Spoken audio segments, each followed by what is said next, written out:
मैं तो बस अपने घर के बाहर खेल रही थी। मुझे क्या पता था कि उनकी नीयत इतनी गंदी थी। उन्हें ये भी नहीं दिखा कि मैं तो एक मासूम सी बच्ची थी। कैसे बताऊं मुझे अपना दर्द कि उन्होंने कितना रुलाया मुझे, कितना चीखती रही, चिल्लाती रही, पर कोई भी नहीं था साथ में। अब तू ही बता माँ, मेरी क्या गलती थी? हमारे भारत में कहा जाता था कि बच्चियों का रेप अपने आप बंद हो जाएगा। हमारे भारत में कहा जाता था कि बच्चियों का रेप अपने आप बंद हो जाएगा। लड़कियां छोटे कपड़े ना पहने और रात को घर से बाहर ना निकले। 3 साल की बच्ची को साड़ी कैसे पहनाते? न रात को बाहर घूम रही थी, न छोटे कपड़े पहनी थी, फिर भी दरिंदों की नजर छोटी बच्ची में पड़ा, इनकी रेप करके न मार दिया गया।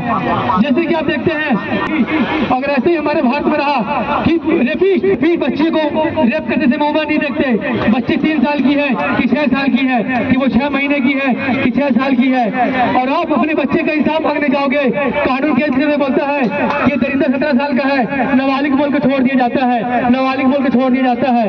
और 5 महीने बाद हम एक नए रेप इंतजार करते हैं, कि अगर यही हाल रहा हमारे भारत में तो कोई बाप नहीं चाहेगा कि उसकी भी एक बेटी हो और छोटी सी मुस्कान ही सामने खड़ी हो। बाप नहीं चाहेगा कि उसकी भी एक बेटी हो, छोटी सी मुस्कान ही सामने खड़ी हो। कोई बाप नहीं चाहेगा कि उसके घर में भी एक परी हो, छोटी सी मुस्कान लिए उसके सामने खड़ी हो। सर बात ये नहीं कि उसे पढ़ाएगा कैसे, बात ये नहीं कि उसकी शादी कराएगा कैसे, सर बात कुछ और है। बात यह है कि उसकी जीवन भी तार तार हो जाए और फिर किसी बाप का बेटी का बलात्कार न हो जाए, फिर किसी बाप की बेटी का बलात्कार न हो जाए। मैं तो यही बोलना चाहूंगा कि जो फैल रही है नफरत वो बंद होनी चाहिए, किसी की बहन बेटी इतनी भी न मजबूर होनी चाहिए, कि किसी की बहन बेटी इतनी भी न मजबूर होनी चाहिए। बेटी हिंदू को हो चाहे मुस्लिम का, इज्जत भरपूर होनी चाहिए, जैसे कि आप देखिए, एक रात में लॉकडाउन लग सकता है, एक रात में नोटबंदी हो सकता है, तो क्या एक रात में रेपिस्ट को फांसी नहीं हो सकता? आपने देखा होगा कि घर से भागी हुई बेटी को बाप गोली मारने के लिए तैयार रहता है, पर कोई बेटा किसी का रेप करके घर में आए, कोई बाप उसे नहीं मारता, दशहरे में रावण को जलाते हैं। हम हर साल दशहरे में रावण को जलाते हैं, जिसने सीता माता को टच तक नहीं किया। ये दरिंदे हमारी बहनों को उठा कर ले जाते हैं, फिर उनका रेप करते हैं और उनको मार देते हैं। इनको हम सजा तक नहीं दिला पाते, हमारे भारत में इतना मजबूत संविधान होने के बाद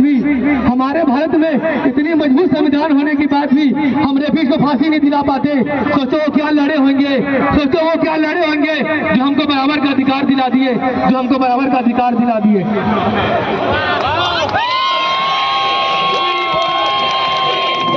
तड़प के रोई होगी, बिलख के रोई होगी। चीख उस मासूम की वीरानियों में खोई होगी। देख कर हैवानियत का मंजर इंसानियत फिर शर्मिंदा हुई होगी। जरा सोचो क्या बीती होगी उस बात पर जिसने अपनी लाडली की अर्थी अपने कांधों पर ढोई होगी।